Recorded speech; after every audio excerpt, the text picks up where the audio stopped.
Shalom, salam dalam kasih Tuhan kita Yesus Kristus kepada Bapak Ibu jemaat yang diberkati oleh Tuhan Yesus Kristus dimanapun saudara berada. Saat ini saya akan membawa kita dalam perenungan firman Tuhan. Sebelum itu, mari kita berdoa. Bapa Sorgawi Tuhan kami dalam Yesus Kristus, kami sungguh sangat bersyukur. Kami berterima kasih atas setiap kesempatan yang Tuhan boleh anugerahkan kepada kami. Saat ini Tuhan, kami hendak bersama-sama merenungkan kebenaran firman-Mu.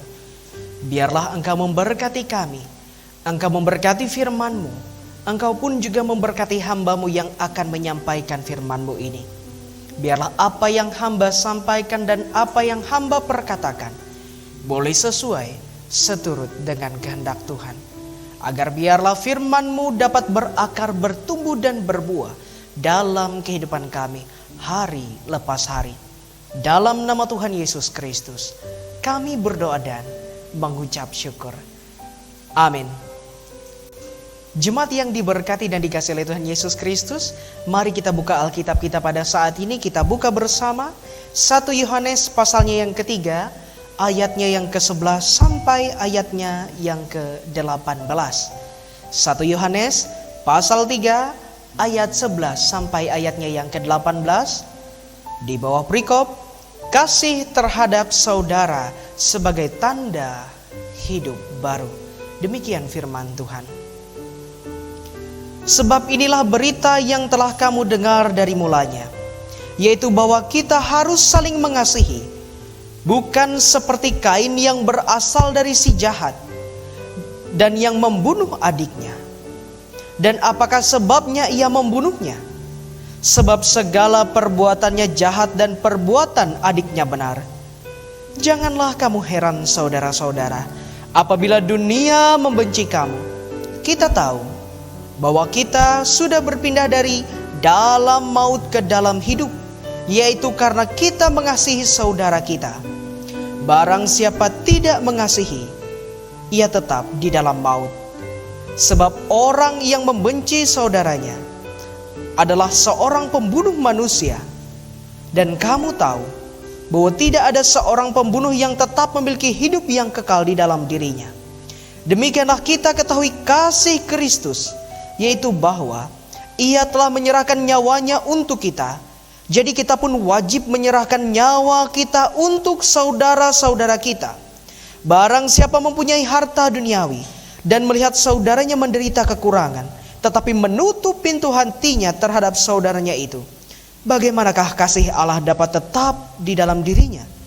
Anak-anakku, marilah kita mengasihi bukan dengan perkataan atau dengan lidah, tetapi dengan perbuatan dan dalam kebenaran. Amin.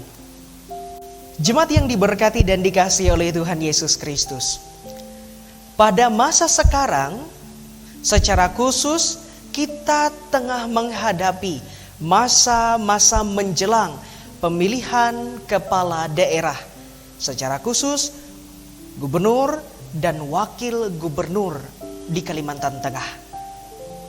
Saudara, kadang-kadang untuk kepentingan diri sendiri kita bisa mengabaikan kepentingan orang lain. Bisa juga karena rasa egois dan niat kita sendiri membuat kita keras kepala dan melupakan orang-orang di sekitar kita. Nah, bagaimanakah sikap kita juga saat kita menghadapi pilkada atau pemilihan kepala daerah di Kalimantan Tengah secara khusus? Saudara, kita mesti harus memilih dengan hati nurani kita. Jangan karena ada paksaan. Jangan pula kita mengabaikan hak pilih kita karena menurut kita tidak ada untungnya, tidak ada baiknya kalau kita memilih lalu kita pilih golput saja. Tidak benar pula. Sebab apa? Kita menyia-nyiakan hak pilih kita. Karena ini adalah pesta demokrasi yang harus bersama-sama kita rayakan untuk memilih siapakah pemimpin kita, siapakah yang akan memimpin kita 5 tahun ke depan. Saudara yang diberkati oleh Tuhan, Nas yang sudah kita baca pada saat ini yang didasarkan dalam 1 Yohanes pasalnya yang ketiga ayat 11 sampai ayatnya yang ke-18 berbicara tentang kasih terhadap saudara sebagai tanda hidup yang baru. Kita sebagai manusia tentu punya tujuan hidup masing-masing. Kita sebagai manusia pula mempunyai kepentingan-kepentingan kita pribadi. Tetapi apakah kita melakukan setiap kepentingan itu? Kita tidak mengabaikan kepentingan orang lain, atau kita hanya mau mengedepankan kepentingan kita saja? Jemaat yang diberkati oleh Tuhan, sesungguhnya saat kita ada pada saat ini sebagai manusia apa adanya, kita adalah manusia yang berdosa. Tidak ada satu manusia pun yang lepas dari jeratan dosa. Kalau kita melihat dari kisah penciptaan dalam kitab Kejadian, saudara tentu masih ingat cerita yang ada di dalam Kejadian. Diceritakan di sana ketika manusia pertama kali diciptakan, manusia diciptakan telanjang. Manusia diciptakan tanpa ada yang menutupi mereka. Dengan demikian, apa yang dikatakan dalam Kejadian pasal 2 ayatnya yang ke-25 saudara, telanjang artinya tanpa ada apa-apa. Telanjang artinya terbuka tanpa ada yang menutupinya. Jadi bayangkan, penciptaan manusia apa adanya pada mulanya. Ia diciptakan tanpa ada apa-apanya. Jemaat yang diberkati oleh Tuhan Yesus Kristus, keberadaan manusia sebelum jatuh di dalam dosa, mereka hidup tanpa ada yang ditutup-tutupi. Mereka hidup dengan apa adanya sesuai dengan cerminan yang Tuhan inginkan dalam kehidupan manusia, tanpa ada rasa malu, tanpa ada yang mereka pikirkan. Jadi saudara, bayangkan saat manusia jatuh ke dalam dosa, apa yang terjadi saat Allah mencari mereka? Mereka bersembunyi karena mereka merasa malu dengan keberadaan mereka. Manusia menjadi malu, mereka menjadi takut akibat perlakuan dan apa yang sudah mereka lakukan karena melanggar ketetapan Allah. Jemaat yang diberkati oleh Tuhan Yesus Kristus, itulah keberadaan kita saat ini.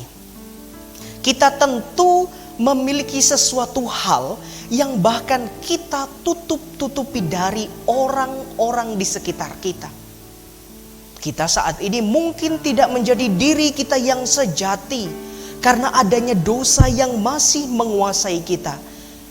Oleh karena itu, kita kadang-kadang bisa jatuh di dalam dosa karena keinginan kita pribadi. Karena kita menginginkan apa yang menurut kita baik oleh diri kita, itu yang harus kita kedepankan. Sehingga kita menyingkirkan atau mengabaikan kepentingan orang lain. Bahkan tidak jarang, kita juga hidup dalam kepalsuan. Kita hidup dalam kepura-puraan. Kita hidup dengan ketidakaslian dan ketidaksejatian kita. Entah itu secara fisik kita, misalnya kalau kita mengalami gangguan dalam rambut kita menggunakan wig. Atau bahkan dalam tingkah laku kita, karena kita ingin dianggap baik, karena kita ingin dianggap orang yang hebat, lalu mulailah kita memasang topeng-topeng di tengah kehidupan kita. Kita mengenakan itu agar kita bisa hidup dalam pengakuan, tapi sesungguhnya kita hidup dalam kepalsuan. Saudara, tadi saya katakan di awal renungan ini, kita akan menghadapi pilkada untuk pemilihan gubernur dan wakil gubernur Kalimantan Tengah. Tentu, saudara memiliki pilihan masing-masing. Tapi saudara jangan membuat kita terpecah karena kita berbeda pilihan. Semua orang bebas menentukan pilihannya. Jangan gara-gara pilihan hubungan kekeluargaan retak. Jangan gara-gara pilihan hubungan dalam Tuhan membuat terpecah belah. Apalagi hidup dalam kehidupan gereja terpecah akibat perbedaan pilihan. Saudara, sesungguhnya ini adalah hal yang sangat penting untuk kita sikapi. Nah, saat ini berbicara tentang bagaimana kita mengasihi saudara kita sebagai tanda hidup yang baru. Artinya, saat kita hidup dalam kepalsuan, saat kita hidup dalam kepura-puraan, saat kita hidup dalam egois dan keinginan kita sendiri, berarti kita masih belum hidup baru. Sebab apa? Karena kita masih belum dapat mewujud nyatakan kasih yang sudah Tuhan inginkan itu terjadi dalam kehidupan kita. Apalagi Tuhan tidak menginginkan perpecahan dalam kehidupan kita. Jemaat yang diberkati dan dikasihi oleh Tuhan Yesus Kristus, pertanyaannya, apakah salah saat kita juga mementingkan diri kita sendiri? Tidak. Firman Tuhan dalam Roma 14 ayatnya yang ke-12 berkata, demikianlah setiap orang di antara kita akan memberi pertanggungan jawab tentang dirinya sendiri kepada Allah. Jadi apa? Tiap-tiap orang akan dituntut pertanggungjawabannya di hadapan Allah masing-masing pribadi. Jadi kalau kita juga mementingkan diri kita sendiri, tetapi dengan jalur atau koridor yang benar, itu tidaklah salah. Sebab sesungguhnya apa yang kita pikirkan, apa juga yang kita katakan, dan apa yang kita lakukan sesungguhnya memiliki konsekuensi tersendiri. Selalu ada akibat yang akan ditimbulkan, dan semuanya itu akan kita berikan pertanggungan jawab di hadapan Tuhan. Saudara, Tuhan Yesus berkata bahwa kasihilah sesama manusia seperti dirimu sendiri. Engkau mengasihi dirimu, engkau ingin dirimu diperhatikan, engkau ingin bahwa dirimu diutamakan, maka engkau juga harus melakukan dan memperlakukan orang lain juga demikian.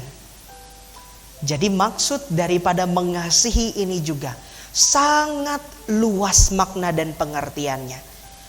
Dan saudara, kalau kita mengacu dengan firman Tuhan ini, maka tentu kita juga harus melakukan apa yang baik dan apa yang benar. Firman Tuhan kali ini saudara, ayatnya yang ke-18.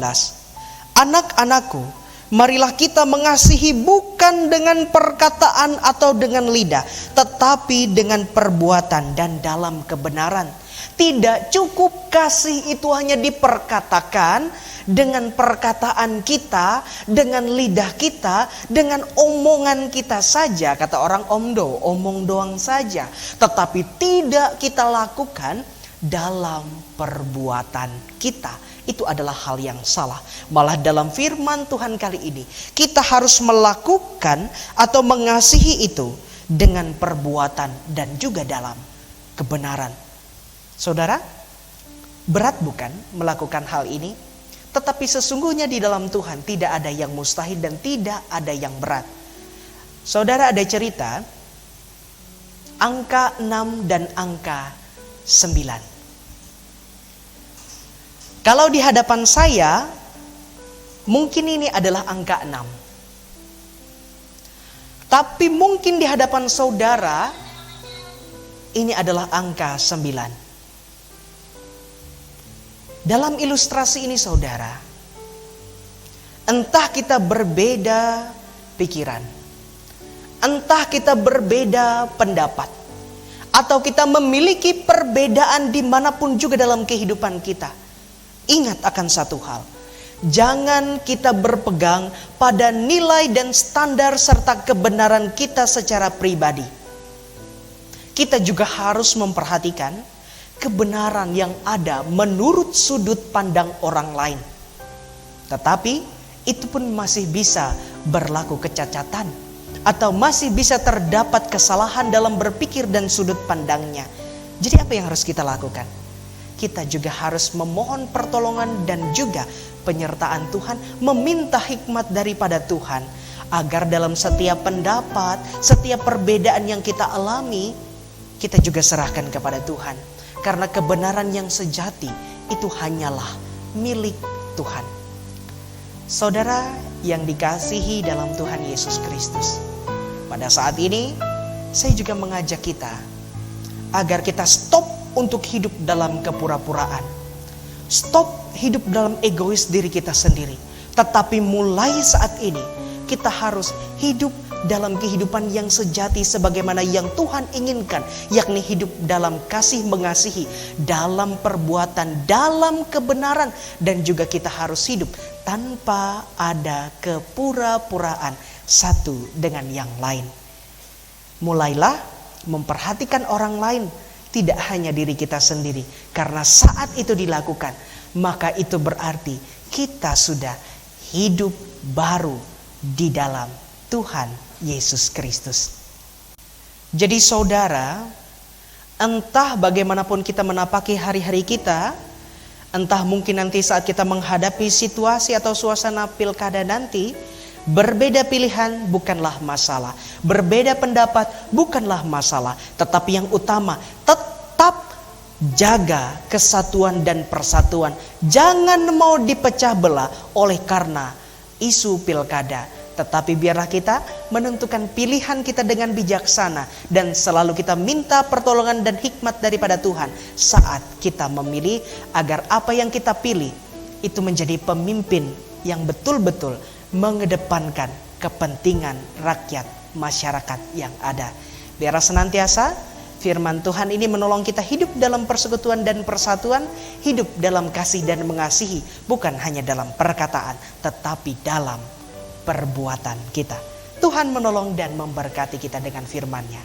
Salam sehat, Tuhan Yesus memberkati. Amin.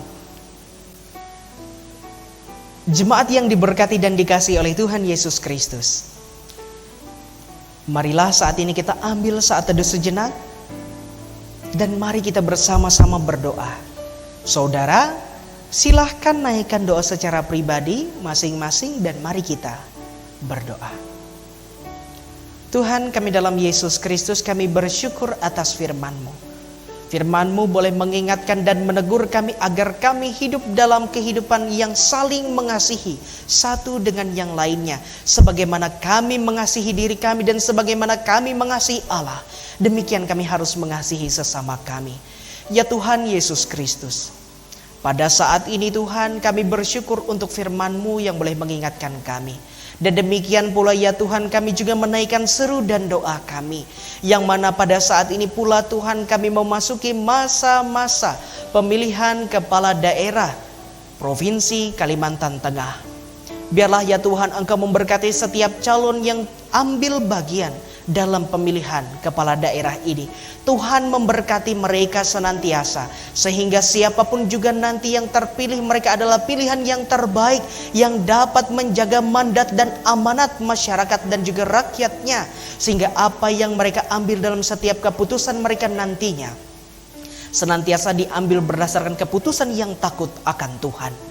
Demikian pula ya Tuhan Yesus Kristus, biarlah ajang pilkada ini Tuhan menjadi ajang pesta demokrasi untuk kami.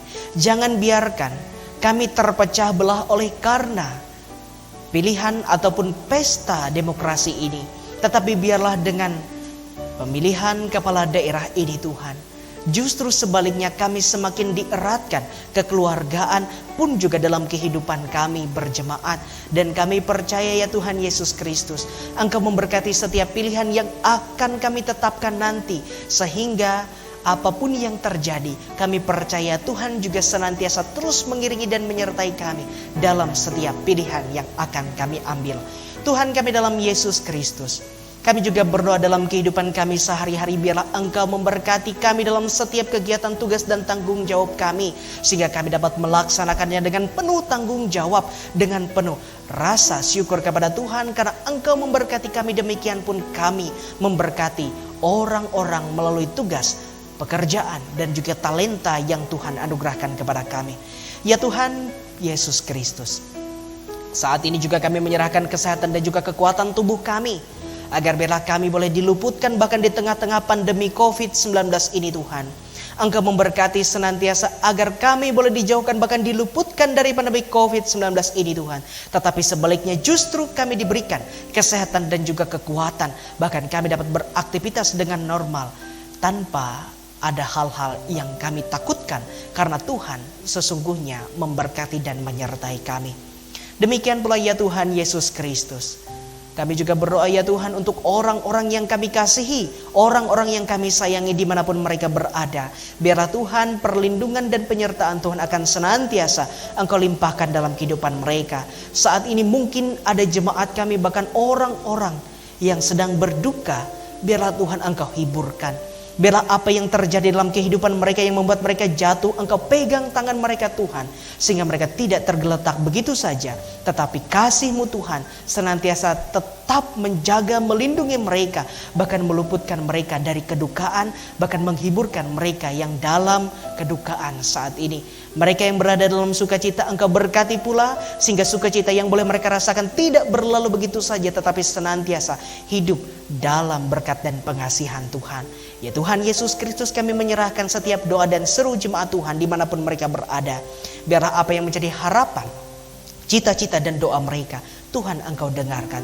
Tapi jangan kehendak kami yang jadi, melainkan kehendak Tuhan yang jadi atas hidup kami. Dalam nama Tuhan Yesus Kristus kami berdoa dan mengucap syukur. Bapa kami yang ada di sorga, dikuduskanlah namamu, datanglah kerajaan-Mu, jadilah kehendak-Mu di bumi seperti di sorga. Berikanlah kami pada hari ini makanan kami yang secukupnya. Dan ampunilah kami akan kesalahan kami, seperti kami juga mengampuni orang yang bersalah kepada kami.